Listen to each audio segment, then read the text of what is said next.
সীতাকুণ্ডে ঢাকা বিশ্ববিদ্যালয়ে ভর্তি হওয়া আবু ফয়েজ ফোরকানকে ছাত্রদলের সংবর্ধনা। চট্টগ্রামের সীতাকুণ্ড থেকে মোহাম্মদ রমিজ আলীর পাঠানো তথ্যে বিস্তারিত।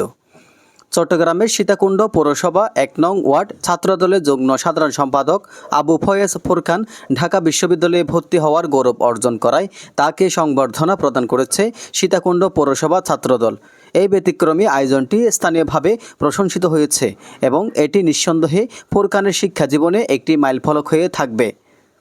শুক্রবার সন্ধ্যায় সীতাকুণ্ড রাজবাড়ী রেস্তোরাঁয় আয়োজিত সংবর্ধনা অনুষ্ঠানে প্রধান অতিথি হিসেবে উপস্থিত ছিলেন সীতাকুণ্ড পৌরসভা বিএনপির সাবেক কাউন্সিলর মোহাম্মদ সেলিম উদ্দিন।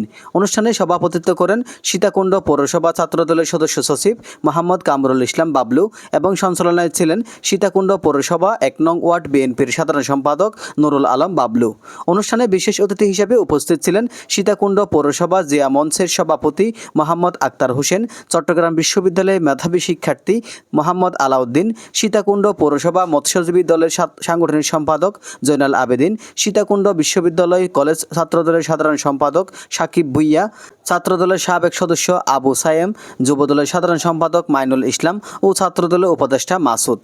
অনুষ্ঠানে ছাত্রদলের পক্ষ থেকে আবু ফয়েজ ফোরকানকে ফুল ও উপহার দিয়ে বরণ করে নেওয়া হয়। তার কৃতিত্বকে সম্মান জানিয়ে বক্তারা বলেন, ঢাকা বিশ্ববিদ্যালয়ে ভর্তির মধ্য দিয়ে ফোরকান সীতাকুণ্ড পৌরসভা ছাত্রদলের ইতিহাসে এক গৌরবোজ্জ্বল অধ্যায় যুক্ত করেছেন। তার এই সাফল্য অন্য শিক্ষার্থীদের জন্য অনুপ্রেরণা হয়ে থাকবে।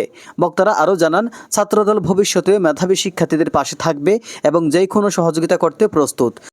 সফলতা কামনা করি। আর বাবুর বিষয়টা হচ্ছে, বাবু ঢাকা বিশ্ববিদ্যালয়ে চান্স পেয়েছেন।